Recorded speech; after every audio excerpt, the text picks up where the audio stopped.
Lorena to start with the webinar, please. Thank you, Simon. Let me know if you can hear me properly. Yes. Simon? Yeah, yes. Okay, so good afternoon and welcome to all of you. I am very pleased to have you attending our 9th ELISE Action webinar. My name is Lorena Hernandez. I work as a project officer at the Joint Research Center of the European Commission. And in particular, I work for the European Location Interoperability Solutions for Government Action, better known for its acronym ELISE.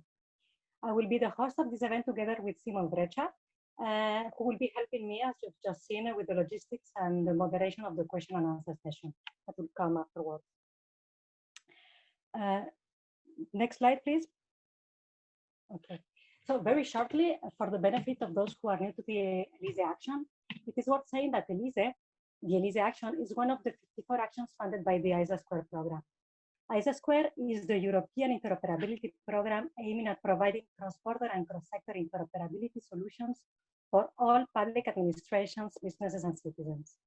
The ELISE Action is unique in the sense that it is the only action that actually focuses on location dimension as a driver for enabling the digital transformation. Next slide, please. Yes, so within the context of one of the ELISE Action activities, which is the knowledge transfer activity, we are organizing periodically these events, these webinar series. The purpose of this event is actually to engage in an agile way with topics of relevance to digital transformation by harnessing the use of spatial data and technology.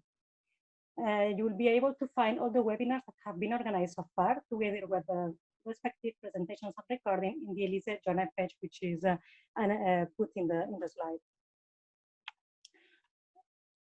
Yes. So today we have. Okay. Yes, this is the slide. Thank you. So the topic that brings us here today are the digital twins. We cannot deny that digital twin is one of the trendiest and most exciting topics in these days. And who has not heard of them yet? They have come to us as a kind of game changers in the digital transformation process, promising great benefits in terms of efficiency, automation, and decision making, also even for the public sector. But how much of hype and reality is actually there? In spite of not being a new thing, at least in the manufacturing domain, as we will see later, it is an idea that is being uptaken very quickly in any domain you could think of, as basically any physical asset can have its digital version. From a turbine to a building, a forest, a city, even a person can have its virtual double. These virtual doubles would allow to apply each scenario simulations to understand how they would behave in a given condition. And therefore, they help us uncovering insights and potential problems before even experiencing them. And as you can imagine, the location dimension in digital twins is of fundamental importance as it provides context information. This location awareness allows us to have the complete picture, let's say, of the relationships and the interactions between places, people, and devices, be it relative or absolute, or be it geodesic based or not. So to answer to the main question that we were proposing right from the title, that is, are digital twins ready to embrace location information? We have today with us Glenn Wackenberge and Daniel van der Broeken from Q11, who together with us from the JRC ELISE Action team have carried out the research for this webinar. So the colleagues from Q11 will give the presentation, which is divided in 4 sections. Next, they will start by setting the scene, explaining amongst other what a digital twin is, how they were originated, and what elements make a digital twin. Next, we will see how some digital twins look like by showcasing a gallery of digital twins, initiatives, and applications that are making use of geospatial information. We will see digital twins at different stages of deployment from different scales and domains. In the third section will be highlighted specifically the role of interoperability, including the recent work from the standardization bodies. And we will finalize by underlining some challenges ahead. Okay, so before starting the actual presentation, I would like to give you some instructions. The presentation will be of around 40 to 45 minutes. And afterwards, we will have the question and answer session. Please use the chat box if you have any question or comment on this. And I remind for those who have maybe just arrived that there will be some pollings during the presentation. And actually now it's time to start with the first set of pollens. And for this, I hand over to Simon. Thank you. Thank you, Lorena. So before we start, let's say with the webinars by our colleagues from KU Leuven, we would like to ask you a bit questions about yourself. So you are kindly asked if you may answer to following questions. So what is your affiliation? So where are you coming from? Have you attended every of our webinars before? And what is your current level of knowledge on digital twins? So is it very low, medium, high, or very high? So let's have, let's say, another 10, 15 seconds to answer. And I think with that, yes, another 5 seconds, please. Okay, thank you very much for your answer. We'll end the polling and share the results. So it looks like that most of you are coming from the Academia and Research Center. Most of you haven't attended our webinars, and most of you has the medium level of knowledge on digital twins. So I think it's a very interesting inputs for Glenn and Danny, and I will give now the floor to Glenn to continue with the presentation. Please, Glenn. Thank you very much, Simon, also Lorena, for this nice introduction. I hope you can all understand me well. Like you said, indeed, Sim, it was very interesting to see these results, to better know our audience and what they expect from this presentation today. To be honest about the final question you asked to the audience, I don't or didn't consider myself as a digital twin expert. We rather looked at this development from our expertise, from our knowledge from the geospatial domain, and see to what extent everything related to digital twin could also be relevant to the things we are more familiar with in the geospatial domain. Because we believe, and we are still convinced about it, that geospatial intelligence and interoperability, they both are key enablers of the creation and management of digital twins. So we believe the geospatial community can contribute to a strong extent to development, use, management of digital twins. Why do we believe that? Because we see that many of the applications that already are in place, but also applications that are planned to further be developed in the future, they are influenced to a certain extent by location on one hand, and also the aspect of data. Data are often considered or often named as the fuel for running, operating these digital twins.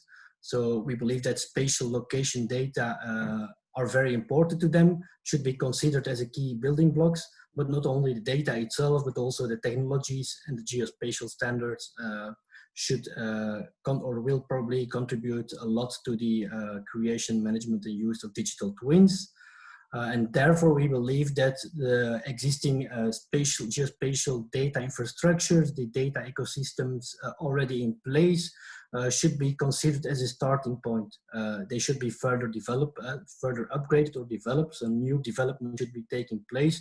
But I think we believe that it's important to already look at what is already in place in our domain, and to what extent can we build further on it to further develop and to contribute to the creation and use of digital twins. So the first part of my presentation will deal with the context, definitions, and the frameworks. And I would like to start with this quote. It's a quote from the European Strategy for Data that has been released earlier this year.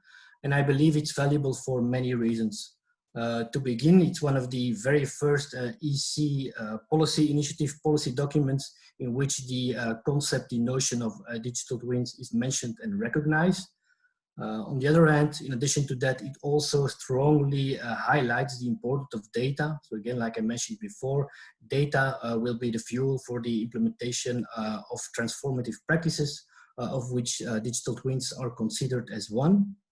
And then thirdly, it also includes a first definition of what a digital twin can be seen of. It's a virtual replica of a physical product, process, or system. I think this basic definition already, to a certain extent, explains what additional digital twin is about. I think it's important, especially if we see the level of participants, quite a lot of participants from the academic domain. Now, if we have a look at to what extent the concept, the notion of digital twin is already present in current scientific literature, it's very interesting to see there's a huge increase on the attention, the extent to which there have been publications, scientific publications on the topic. It's really very recent. So I think until 2015, you had less than 10 publications worldwide on the topic. And then afterwards, it started to increase. So in 2016, it was, I think, around 20, and then you had 100. And there really was a peak. So almost half of all the around 2,000 academic publications on the topic of digital twins, almost half of them have been published last year. I think it's really a striking observation if you look at to what extent did the scientific community already look at this notion of digital twins.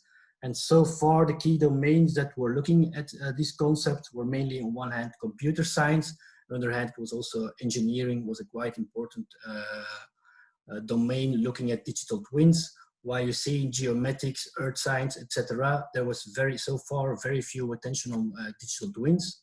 So left side, I showed the scientific attention. Right side, I used the hype cycle of Gartner, the 2018 one, where digital twin was really at the peak of the hype cycle. So they expected quite a lot of it on a very short notice. I think definitely something to further discuss afterwards in this webinar, to what extent digital twins have been able to fulfill the high expectations of it. Etc. So that's something to be further discussed afterwards. So we are definitely looking further to your opinion on these numbers and your experience in to what extent digital twins still are popular and relevant. Now, if you look at our domain and at the same time at the global level, we see it also in the recent UN GGIM vision document on the future trends in our domain. Digital twins is recognized as one of the technologies that will play a primary role in transforming our domain. I think that's also a very interesting observation. This document mainly looks at digital twins from the idea or the concept of smart cities.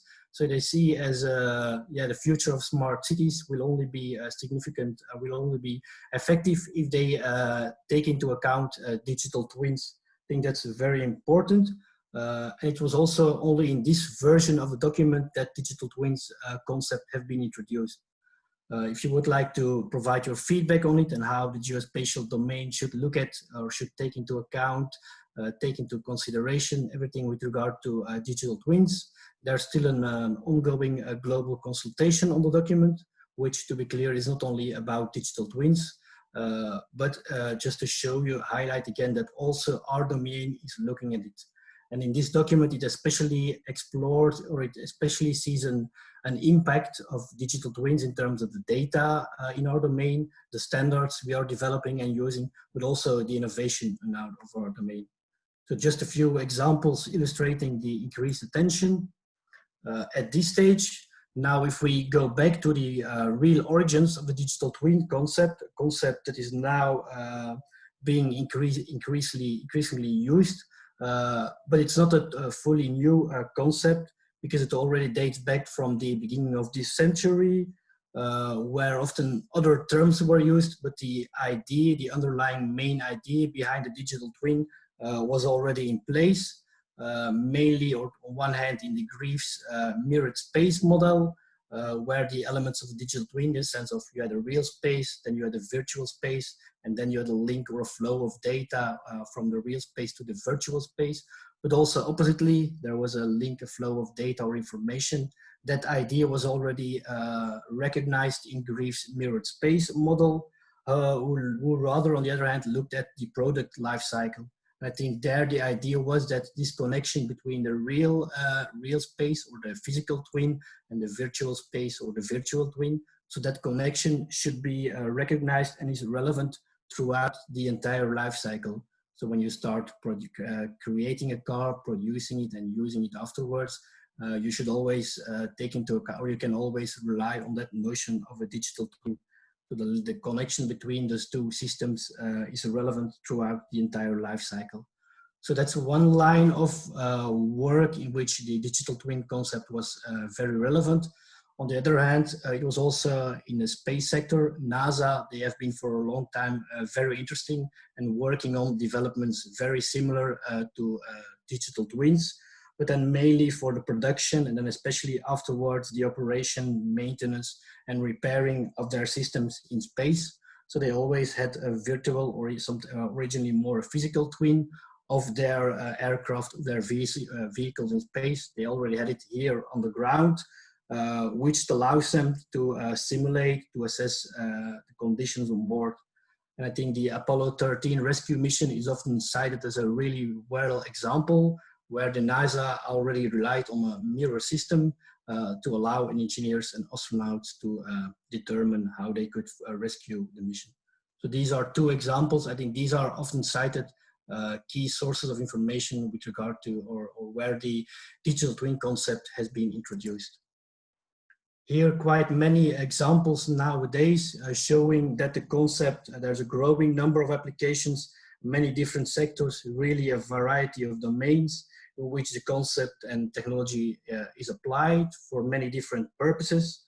You see also more and more, maybe a little bit more recently, while originally mainly it was in the manufacturing domain, but more and more you also see that governments are recognizing the importance or the relevance of the digital twin concept and related technologies for their work in many different domains. What we already see here, what we can highlight here is that even each of them or in each of these domain sectors, already location is relevant, very relevant in some cases in a certain way, which already shows the potential for further location enablement of digital twins. Now, if we look further at the definitions and what are now the key elements that constitute digital twins, we should first tell or be aware that there are there's really a variety of many definitions of what a digital twin is, what are now the key elements, often highlighting very particular elements or often focusing on the application of digital twins in a particular domain. Now the key elements, or at least two important elements as we identify them here. So on one hand, you have a physical model and then a corresponding virtual model that are connected.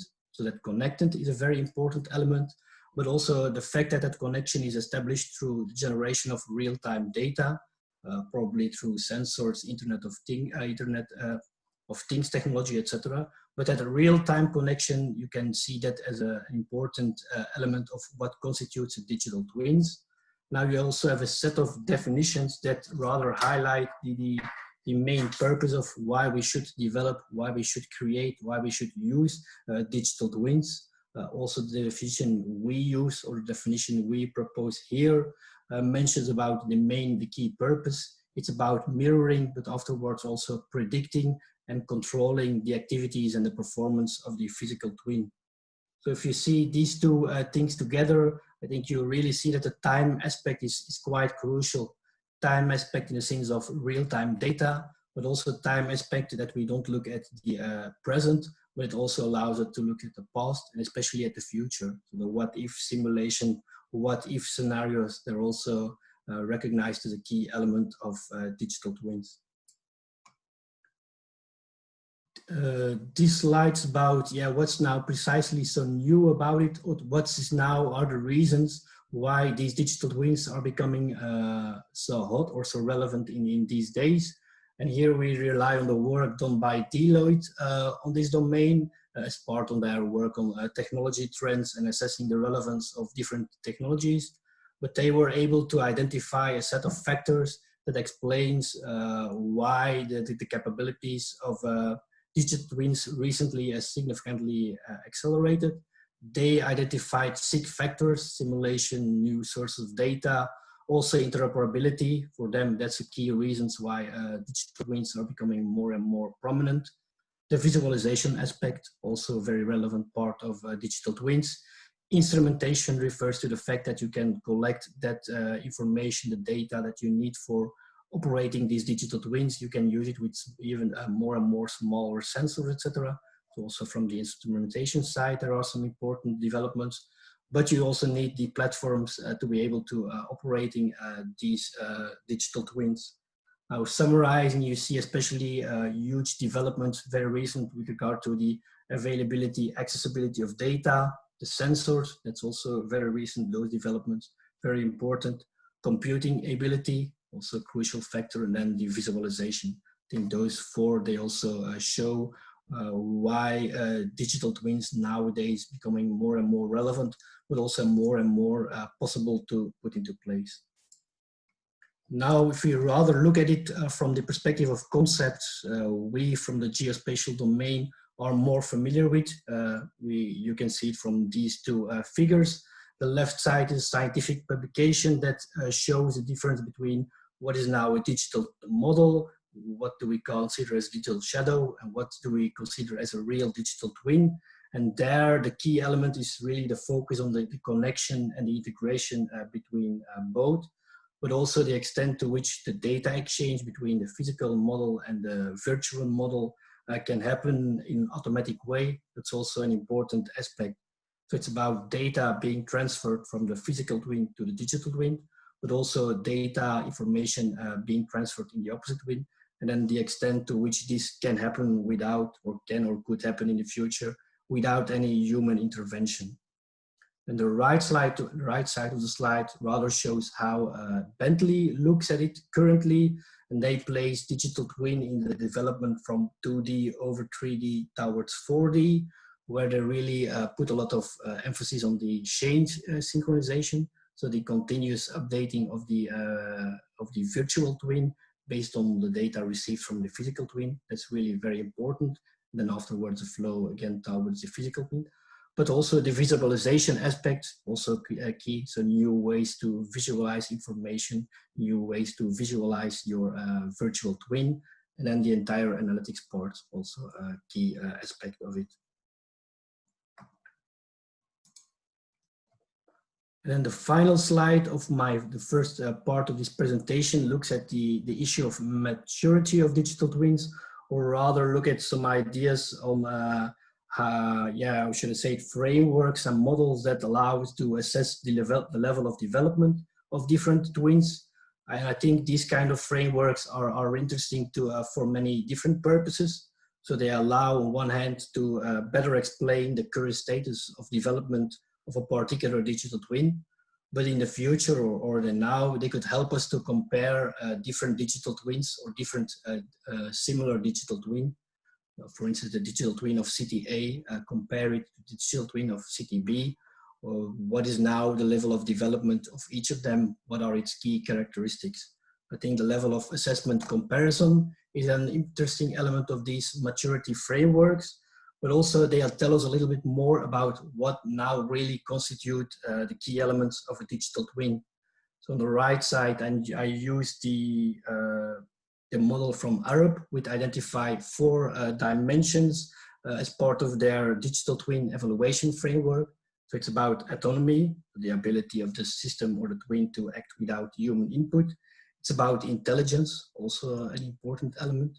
Learning, and even the aspect of machine learning that more and more becomes important or could become important.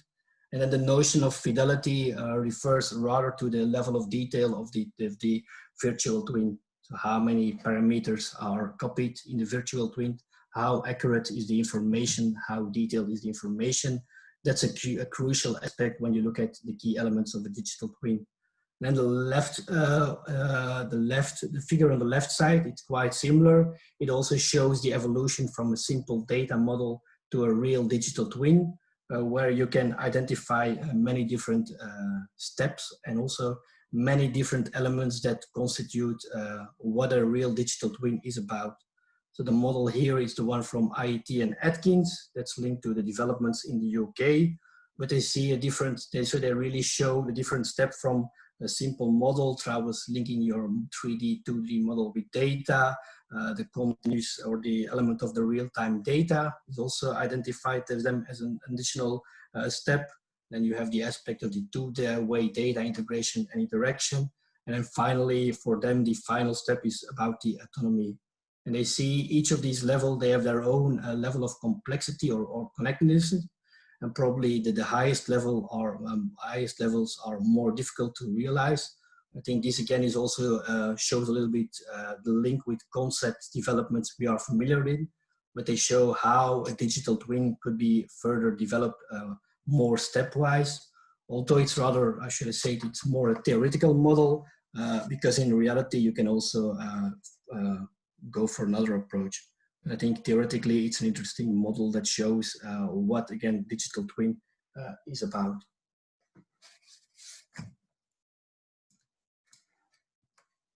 So just a summary of this first part of the presentation, where our ambition was to have a look at what already exists in the scientific literature, also what are policy report, but also reports by the other players in our domain. What do they tell us about the concept? So we saw there was really an increased attention to the concept, many different definitions and interpretations, which sometimes make it difficult to agree what a digital twin theoretically is, but also how you could put it or should put it into place, but also some ideas on what are now the key elements of a digital twin.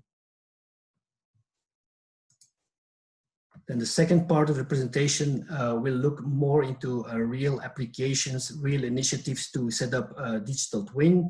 Now the majority of the applications initiatives we will tackle or present here can be considered as location-enabled digital twins. Also important to realize here that we try to address or to introduce digital twins at different scales or at different administrative levels. So you will see there's a structure in the presentation trying to address many different scales or many different administrative levels. And we also try to include various application fields where certain digital twins are more generally applicable, trying to support applications in many different domains, while others are more focused on very specific use cases. Now I would like to start first with two initiatives at the EC level. The one on the left I already introduced before. It's about a recent European strategy for data, which, as I said, for the first time introduces the creation or the concept of digital twins. It in fact mentions one digital twin in particular, which is the digital twin of the Earth, which will be created, developed under the so-called Destination Earth initiative.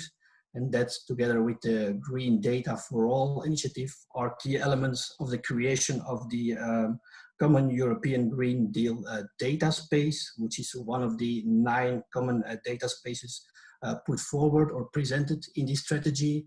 The concept of creating those kind of data spaces and in the end a single European data space is very central in the European strategy for data. So where you really have one single market for data and where data are open not only for the public sector but also for the private sector, academics, citizens. So that's quite prominent, or that's a key idea in the European strategy for data. And to that, there's a link is being made to digital twins. So on one hand, through the Destination Earth initiative, but overall, they consider the creation of those data spaces and the data itself are an important fuel to the realization of digital twins, where the focus so far is mainly on manufacturing. But I think this applies to many other domains, or we are quite convinced that it applies to many other domains, such as including the Green Data and the Destination Earth initiative already illustrate. But it's a part on the left. Then another initiative at the EC level where the concept of digital twin is introduced. It's about the digital twin of the ocean. It's also linked to the European Green Deal, and especially with a recent Green Deal call, which is a new Horizon 2020 call, aiming to support further additional research that is relevant or related to the Green Deal. So they have some additional money for a set of research and development projects related to the Green Deal. They aim to cover many different topics. I think there are 11 in total, structured around many different call areas. And one of these core areas is about strengthening our knowledge in support of the European Green Deal. And there, one of the topics proposed is about research around the digital twin of the ocean. Now, I think a reason why I introduced it is not to illustrate it, but also that it shows some topics, or that it shows a set of topics that really require further research before a digital twin could be put into place. So it's about research on new sensors, it's about how to deal with big data and AI technologies. The what-if scenarios, also here it's very important. Co-creation, I think that's an important element also. So bringing together different communities, different domains that could contribute to the creation of those digital twins. Then the link with data infrastructures and e-infrastructures, also important. And then also in the government context, what we very often see is the use of digital twins to deliver information to citizens. I think that's already highlighted here, but that it will become clear at many other initiatives we will present today. Not only at the EC level, but also at the national level, what is going on. We just highlighted a few countries here we are most familiar with. They have a set of elements in common, but also some important differences. So that sometimes they focus more on the geospatial domain. UK, it's looking more from the building construction side. But I think when comparing them, you see a lot of very interesting approaches. And on the right side, for instance, we show the UK approach. So we're not looking at, I'm not going to present, or we're not going to present them all to the detail, but just to show you that they're all looking at digital twins. Sometimes that's national digital twins, but sometimes more focusing more on bringing together many different initiatives within their countries and trying to exchange experiences, build up, realize interoperability, build up knowledge, etc.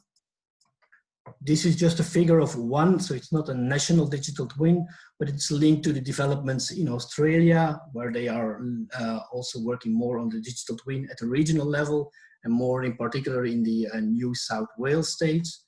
Now, the reason why I would like to show you this, because they have a very good visualization of what's also possible. You can also directly access already what they already having to place. So the 3D data and even real-time data. As a citizen, as a user, you can have a look at it yourself. So just if you would like to know more or see what it's all about, please check this website. The city level also very relevant, and probably, or maybe even the relevant where these, the level of where these developments with regard to digital twins are most advanced, although you see different scopes, but also different levels of maturity. I think in the geospatial domain, a lot of digital twin developments are taking place at the city level.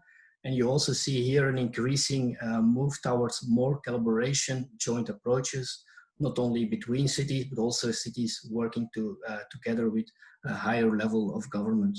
I think that's also important, that a lot of the digital twins already in place are situated at the local level. Just one example of the well-documented digital twins is the one of the city of Zurich.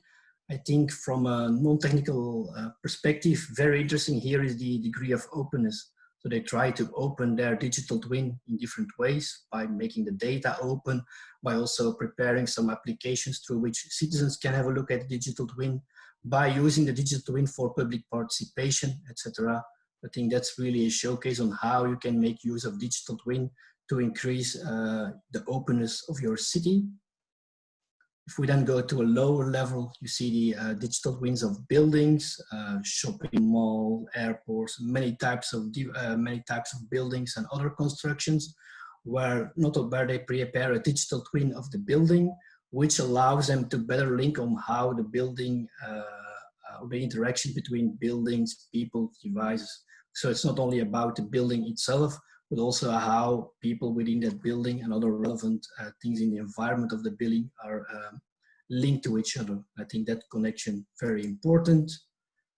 Just two initiatives to show that it's not only about what's happening above ground, but also more and more digital twins underground in the sense of the underground infrastructure, so the cables, pipelines for utility, but also the soil itself. So One Geology, they're also thinking on how can they apply digital twins for geoscience, also an interesting development. Overall, I think what you see more and more in many of the government applications is the use of the what-if scenarios, simulations for the futures, where they see also use visualizations to look at the future. So imagine if we change one particular parameter, what would be the impact of that little change to so many additional parameters, but also developing thousands or millions scenarios at the same time, allowing really to better assess future scenarios. I think that's a key element, especially on the use of these digital twins within government. Just a set of conclusions when looking at these examples. So quite a lot of spatially enabled digital twins, different levels of development, and also to different extents relying on the underlying data infrastructures already in place or not. So the challenge is, on one hand, how can we build further on what already exists? So many countries, also you see they have put into place a spatial data infrastructure. How can these infrastructures contribute to the realization of digital twins? I think that's an important challenge. And then somehow related to that is the issue of how can we ensure the interoperability between digital twins. I think these are two challenges we would like to use as introduction to the third part of the presentation.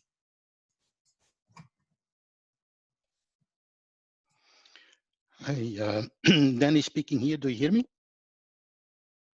Yes. Okay.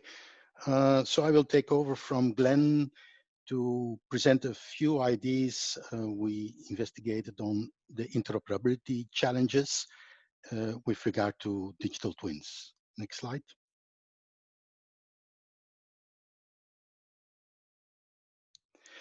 Of course, the first big challenge is that if we speak about digital twins, and especially spatially enabled digital twins, we speak about a multitude of data. So the biggest challenge is the data challenge. In the right, you see from Anslik, their approach is that we have, of course, already for some time spatial data infrastructures, a lot of spatial data, base spatial data, but on top of that, more and more other information and data becomes available that we can connect to the spatial data and that can be integrated with the spatial data. There's data coming from the engineering, from on the environment, measurements, for example, air quality, on infrastructures, utilities, but also social and economic data. And the Internet of Things is providing data streams. In fact, all this is coming together. So we need really to look into how these different pieces can be bound together, which standards and protocols should be used, the technologies to be applied, etc.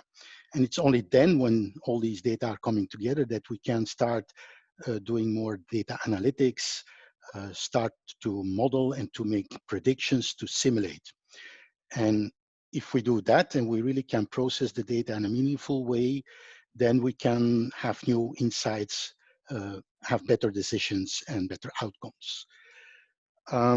In the Smart Cities Council documents, they speak about a real digital twin must have really different types of data sets and rely on different data sets, including, of course, geometric data and reference data that's still very valid, type of data we can find in typical spatial data infrastructures, but also a lot of asset attributes connected to these data, whether they are physical, natural, social, economic, also management data. And then the most important difference, of course, is the real-time data on various aspects. And therefore, we speak not only about 2D, 2.5D, 3D, but also 4D.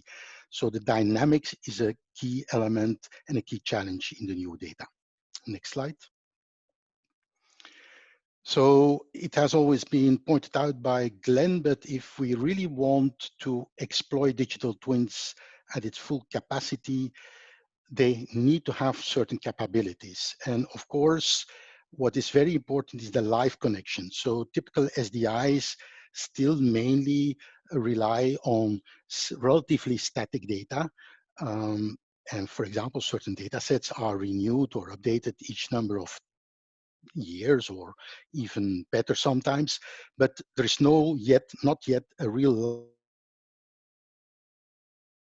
live connection between the physical world and the digital replica.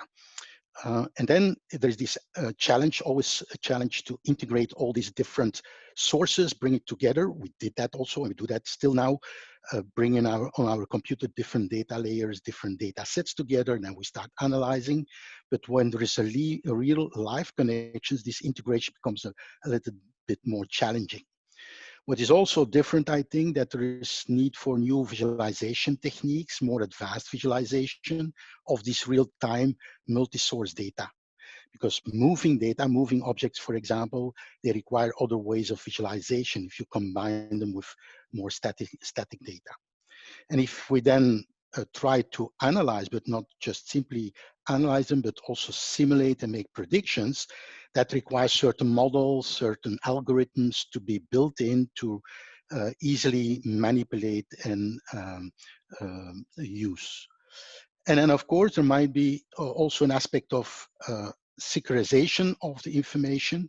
Maybe not all parts of the geospatial and all other data is to be visualized for everyone. There might be some parts of the data that should be secured. And therefore, we have some relevant developments, of course, in our geospatial field, going from sensor web enablement, the typical spatial data infrastructure, but already geovisualization is not entirely new, of course, but we might have new forms of that. Geo-artificial intelligence is emerging also, but will become more and more prominent, machine learning, this type of technologies. And the way to secure certain parts of our data will become also more and more important. Next slide. No, yeah, this one.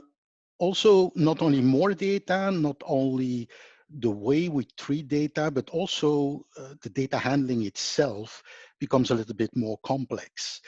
This is an example from Richter et al. It's a scientific publication on an application in the field of transport and mobility, where, of course, static and dynamic data needs to be combined, 2D till 4D, where interaction between elements becomes important. For example, interactions between cars and other devices, etc. And where this modeling, this simulation and prediction is needed in order to, for example, predict traffic flows in this case. And this requires also more computer power, to do this real-time modeling and treating of data. And also the way we store the data in the right figure, you will see that we do not have the situation anymore that we just store the data in one place, putting everything together, but you have maybe multiple storage, intermediate storage, etc. And you have, in fact, a process chain of combining and merging and manipulating the data, assessing the data, process it, fusing it again, maybe into certain pieces of information in order to provide it to, for example, end users. So the whole chain of also the data handling should be maybe automated, at least partially, and will change in the context of digital twins. So it's also clear that it's not only enough to treat and work with the data, but also to look into data ethics. And if we speak about end users that might not need to know about the complex processing and handling of the data, they need at least some geospatial data literacy to understand and interpret the data that is visualized. Next slide. In the UK, approach for digital twins is a very interesting part in their reports, where they compare how we actually handle or work in spatial data infrastructure and in Inspire in particular, and how these infrastructures and these communities can help and support also the development of digital twins.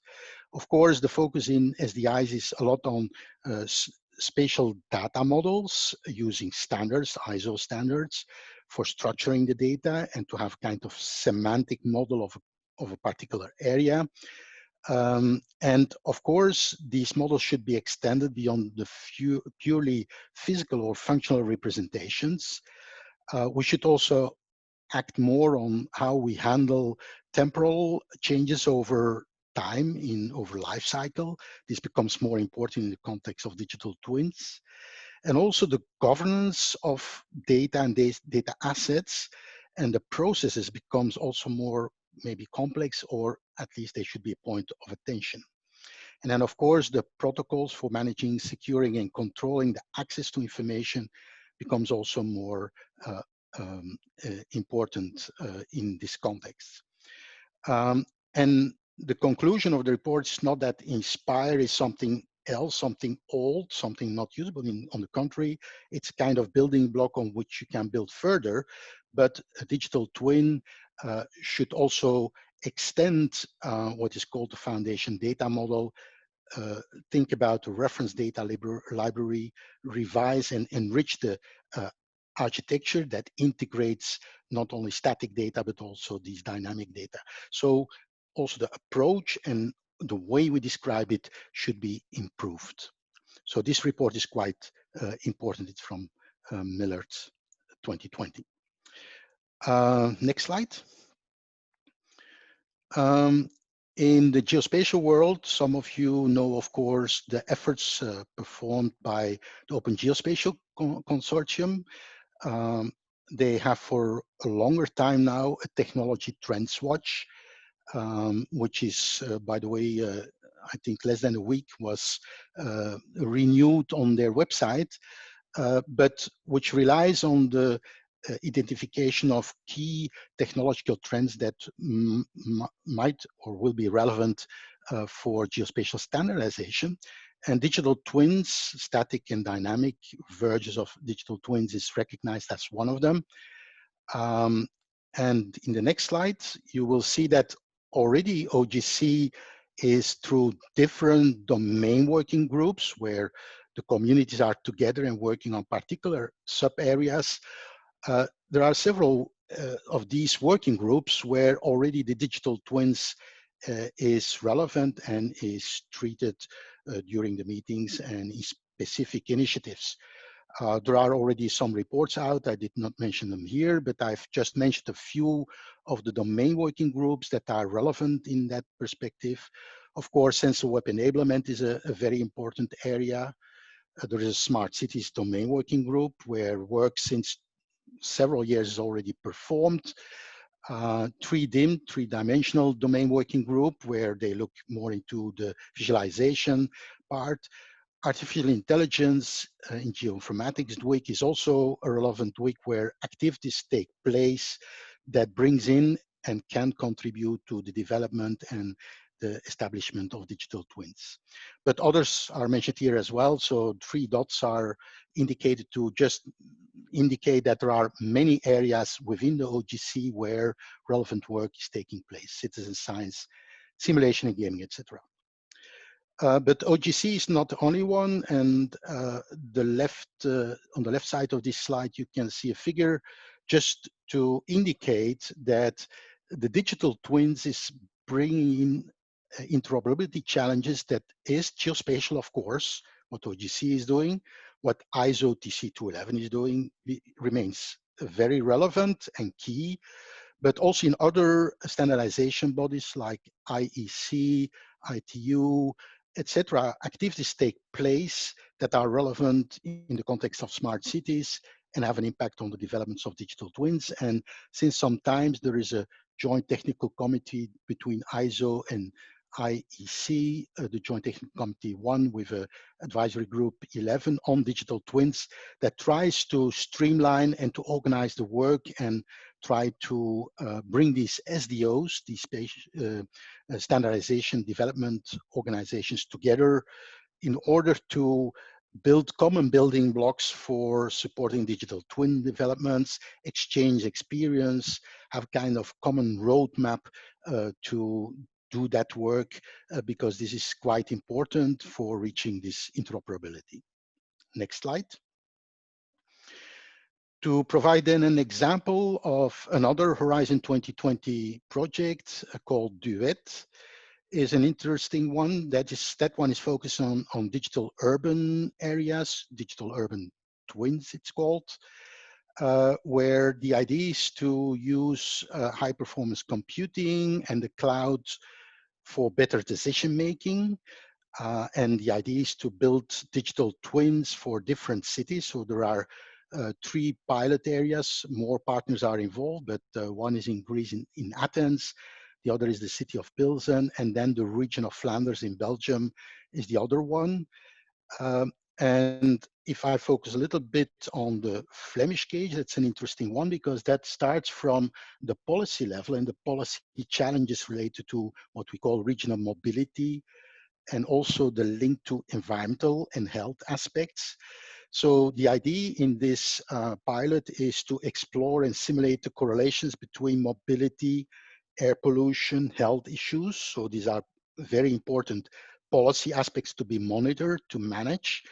So what they do it's just a project that started last year, so it's still ongoing, is that they try to combine international, national, regional data set, but also with very local data sets, which are built mostly upon the Oslo semantic standards. And the Oslo semantic standards is the open standards for local administrations in Flanders that have been developed as part of the broader ICT developments. And they rely, in fact, on ISA square core vocabularies, for example, the location one, the persons one, the business one, etc. So they reuse interoperability building blocks from ISA square to really try to find an interoperability solution. Next slide, and I think that's my last slide, is to refer to the fact that in order to do so, Duet, but also in other smart cities developments, the Open Agile Smart Cities initiative has developed some recommendations and guidance for local authorities, for cities, to rely on minimal interoperability mechanisms. And that's just to mention that they want, or they already rely on more different building blocks and interoperability components from different standardization organizations. And what is very important is that they state that local authorities usually already have existing proprietary solutions, and the idea is to build on top of that interoperability solutions with APIs, with OASC data models, and integrate solutions in different applications that is usable for the marketplace.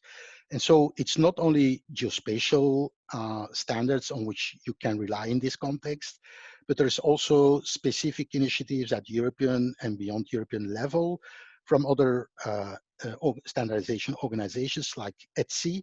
But for example, also in the context of Europe, you have FIWARE developments and other areas where guidance and architectures and standardization building blocks have been developed, and that can be reused in this context. And so this Duet project, and also in other cities where they develop smart cities applications, they are looking into this way of developing standards and relying on similar standards throughout different digital twins. Next slide. That's my conclusion, I think. Yeah.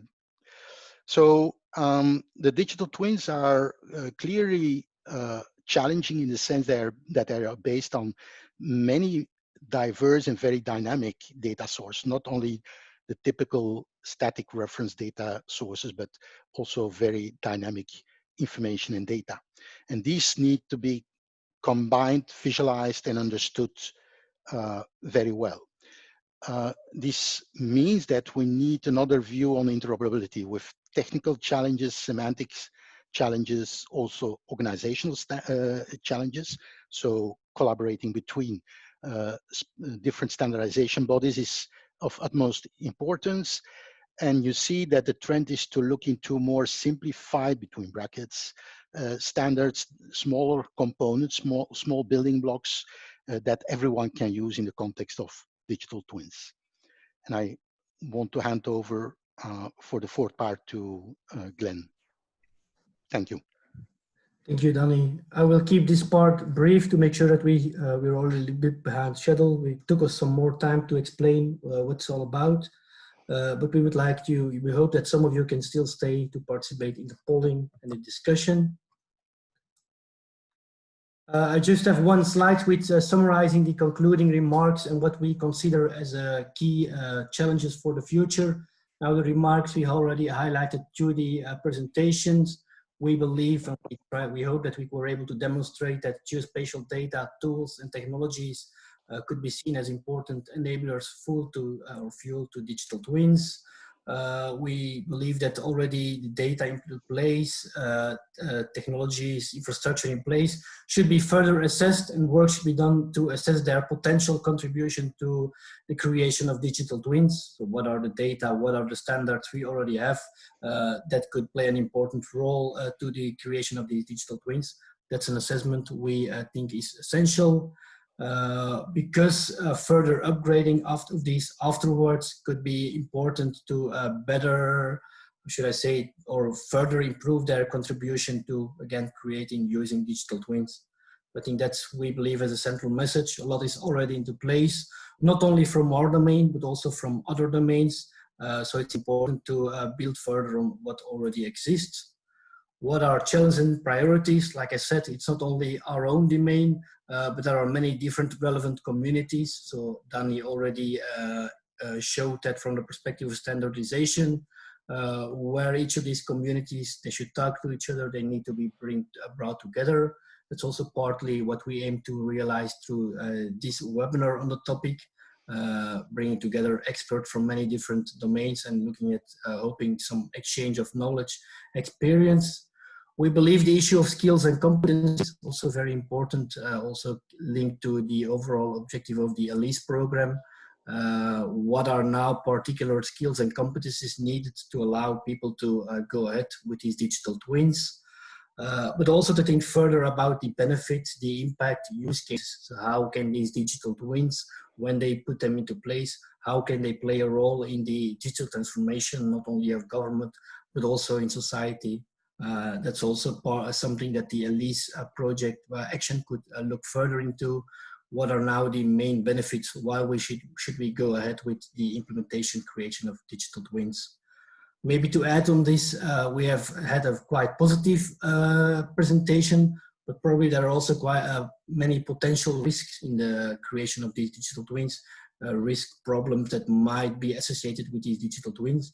It's also important, or it could also be a line of action for the future to better look at what are potential risks of building these digital twins. What could we do to avoid or minimize these risks? So with these final words, I would like to end our presentation. I hope you liked it, but I'm especially looking forward to your input, feedback, and ideas for future action. Thank you very much. Thank you very much, Danny and Glenn, for this very interesting and exhaustive presentation on many aspects of digital twins. So now we are coming to question and answers and discussion section. So before we are going to that, we would like to ask you a bit more some questions to you. So we'll start another poll. And you're kindly asked to answer a few of those questions here. So are you aware of any other initiatives on digital twins you would like to share with us? The second question is about the challenges. So in your opinion, what are the biggest challenges of digital twins? Here you are asked to select up to 2 choices. There's a multiple choice question. And last but not least, in your opinion, are digital twins ready to embrace location information? So please start voting now. We'll take another 20 seconds for that, and then we'll continue with the answers, comments, and questions. There's been some comments already in the chat window, also some question. We have also some interesting people here that may want to comment the presentations and some additional views from their side. So please, another 5 seconds, please vote. So we'll end with the voting now and share the results. So you said some of you said you are aware, so another initiative, so please share the initiatives in the chat. We can comment something on that later on. Among the challenges, so the most of you put as a top challenge lack of standards and interoperability, then quality of data. And most of you are of the opinion that digital twins can embrace the location information. So starting from the challenges, the lack of standards, interoperability, we have people here from OGC and ISO as well.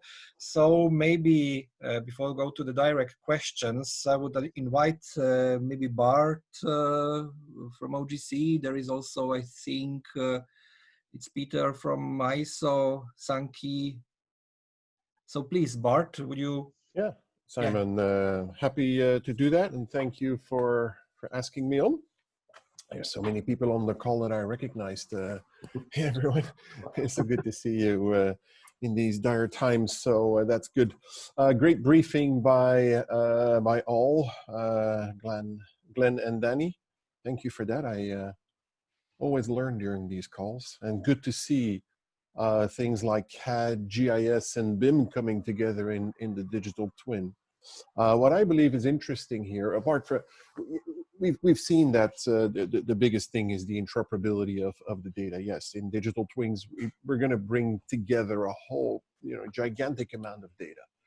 And if you then have to start worrying about, how do I interpret this data, you're going to lose a lot of, your time, computer's time, and all that. So we need to get much better at using well-known data. Danny and Glenn alluded to it, but let me just highlight a couple things here. And that is, in a digital twin, for me, it's fast-moving data that you're going to combine with slow-moving data. And that brings its own particularities on how do you bring sensor data, the fast movers, together with that slow-moving data. So that's, for me, is an interesting topic. To what Danny presented on the data, just highlighting the use of semantic data. I believe that's one that we need to underline here. And so that's one to have. We've seen the OGC activities on the digital twin.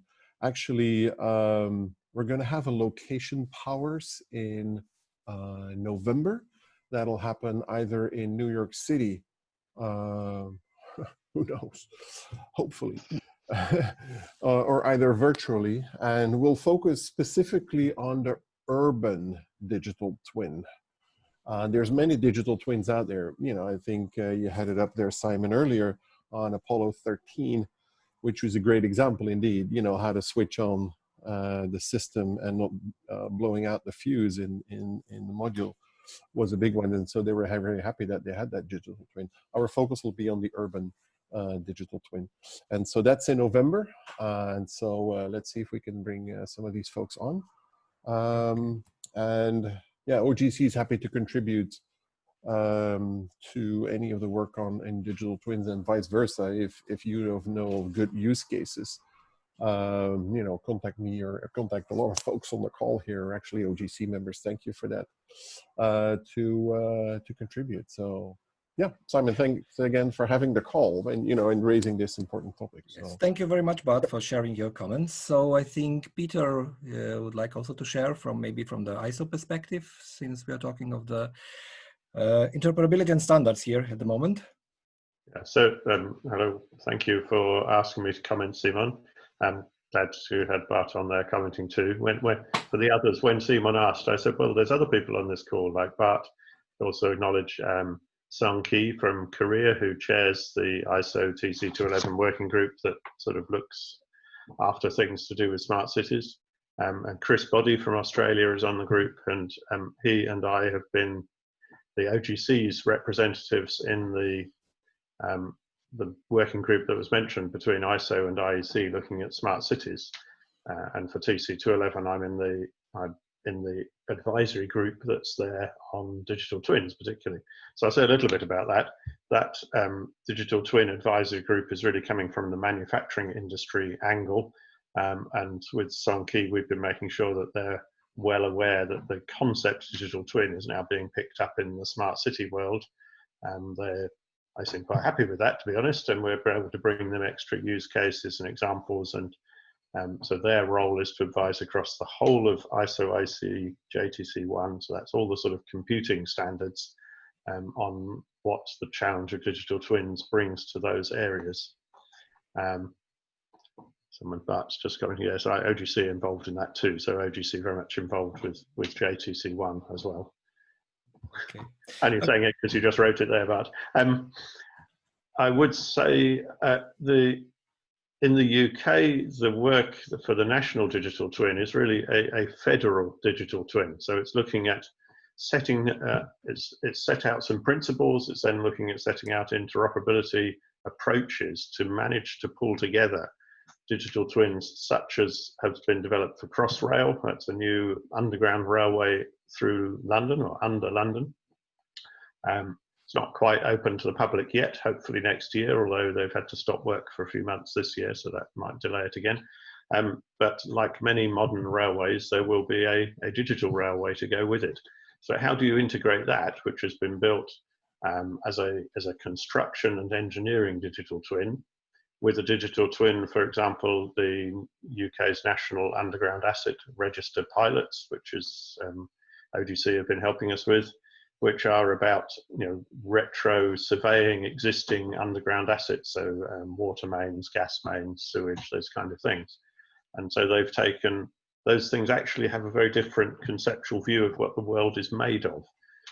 So although I think it was Danny's one of his slides pointed out that the UK statement of saying we need a core data model and then we need some reference libraries and we need an integration architecture, that has some similarity to Inspire's approach, but actually the core reference model of it is likely to be a very abstract kind of ontology that can cope with the different ways of looking at the world that there are between construction, facilities management, engineering asset management, and the geospatial world. So actually I'm going to be presenting to them on the general feature model that underlies the Inspire model and comes from OGC and ISO TC211, in which the world is divided into things that have attributes, except when it isn't, of course, because then we have also the coverage model, which the National Digital Twin in Britain have found a very interesting concept that they'd like to know more about. What do you do when the world doesn't conveniently divide into things?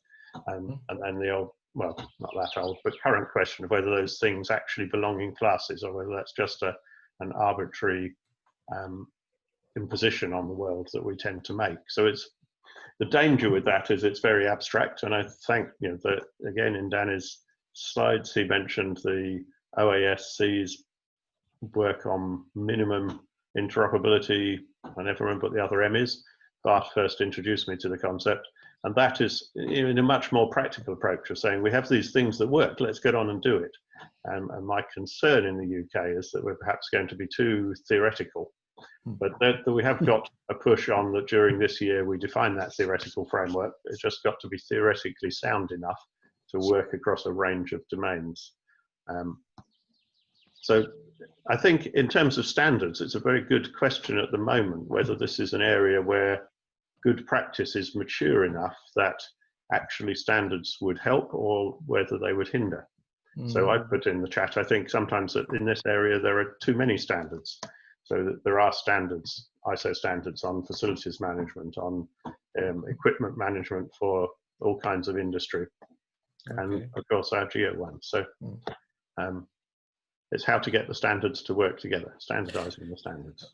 Okay. Thank you very much, Peter, for that intervention. So before we are going to there's some question as well, I would like to remind you that some of you mentioned already in the chat window some of your challenges, so answer the Q2 question. So you may want to read them in the chat window. So before we continue, I would like to invite, I see there is also a colleague from DG Connect, Andrea Halmos. Maybe some comments, some additional comments, some views from your side. Please, Andrea. Thank you very much. I'm trying to turn on the video, but it may not work. In any case, I work in the unit that deals with smart mobility and living, so smart cities, and I was very pleased to hear so many different references to it in the context of digital twins. Because as many of you will know that we've been really looking at how to help the digital transformation of European cities, in particular now, of course, with all kinds of more advanced digital tools and solutions. And of course, in this context, the idea of helping cities to set up their own digital twins is also something we're looking at.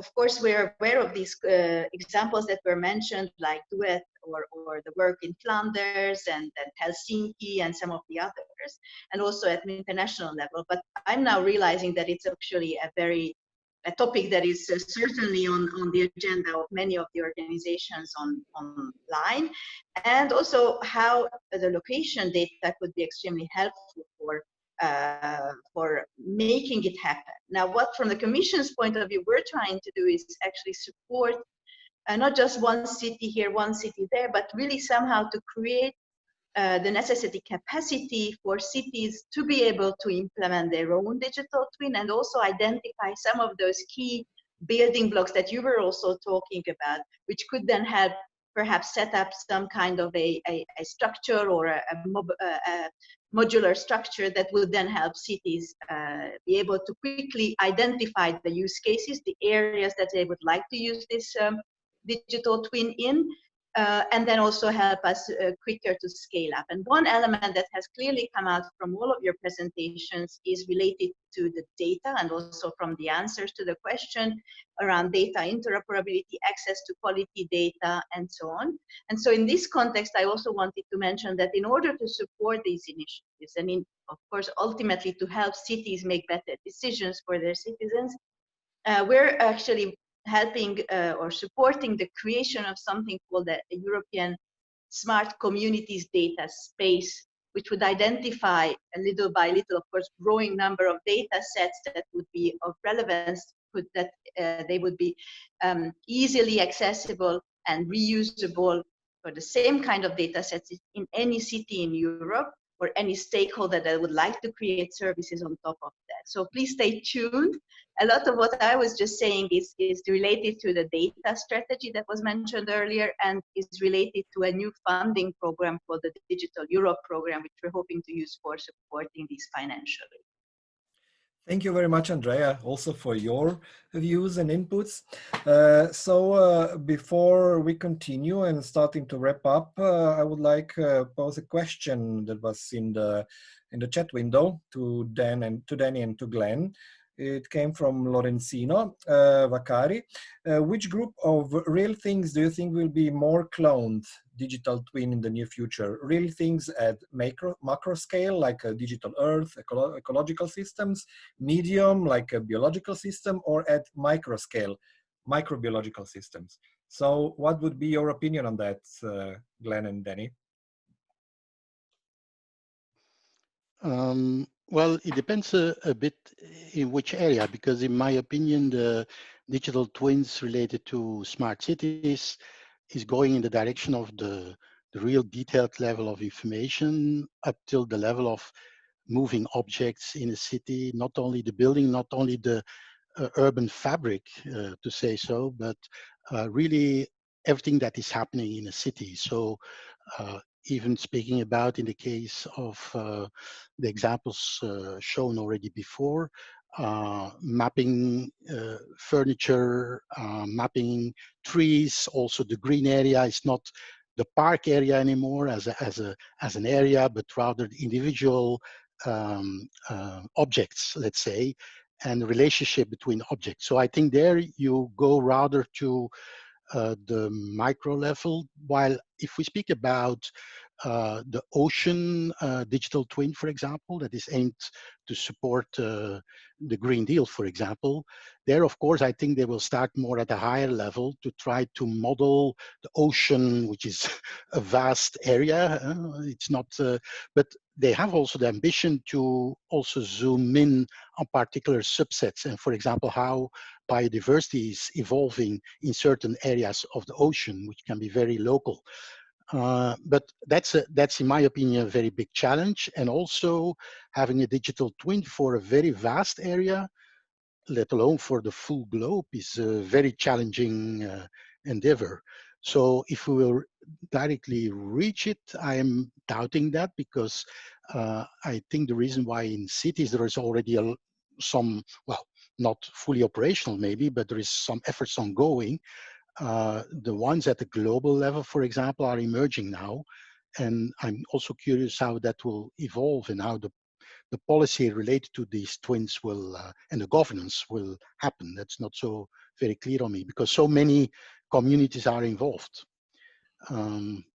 But okay, he was referring to examples on the biological on different levels, actually. Yeah, so the was more question about the leveling, so yeah, macro, medium, and micro, but there are some examples, but there are biological, microbiological, and the other one was digital earth or ecological system. Yes. Yeah. Okay, so I hope Lorenzino, you're happy with an answer. We are pretty much tight on time. I had the impression we could have had a very long and fruitful discussion even further, but unfortunately we will need to end slowly. So before giving back floor to Lorena, I would like to ask you a few further questions. So there is another poll here. How would you rate this webinar? So what was your satisfaction of this webinar, giving the information about the digital twins today? So you're not satisfied, satisfied, more than satisfied, very satisfied.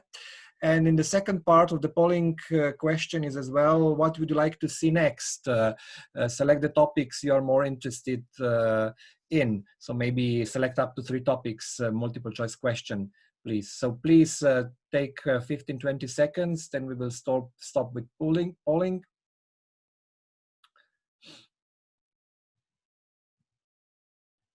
We are very much appreciating your opinion.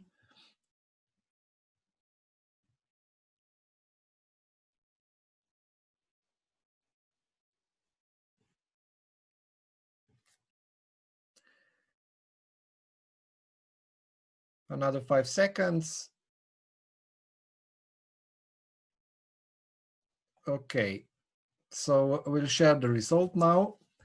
So at least not many of you give an answer on the rating about this webinar, but at least you were satisfied, also very satisfied and more than satisfied. Regarding the next webinar, so the top selection was a topic on the smart cities. Yes, most probably there will be one of the topics. Digital platforms as well, and Internet of Things. So, okay, so thank you very much once again for this fruitful discussion as well.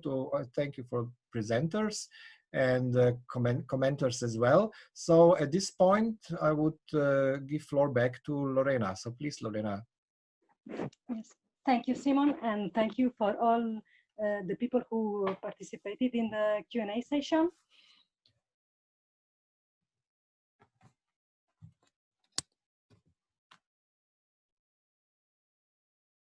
Lorena, we lost you.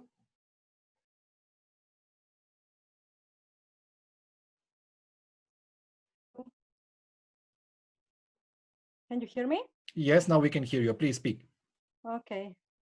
So I don't know exactly where I remain, but I'm basically inviting you for to attend our next webinar. It will be on geospatial data and artificial intelligence. The registration link is already available. So if you feel that this webinar is of your interest, please feel free to do it. And with this, I will close the webinar because we are a bit late already. I thank you very much for having attended the webinar. You will receive soon an email with all the details of where to get the supporting slide, and also we will upload the recording of this webinar so that you have it at hand if you want to replay or see some detail maybe that went too quick. And that's it. Thank you, and I wish you to see you soon again. Thank you all. Bye-bye. Thank you. Thank you. Bye-bye.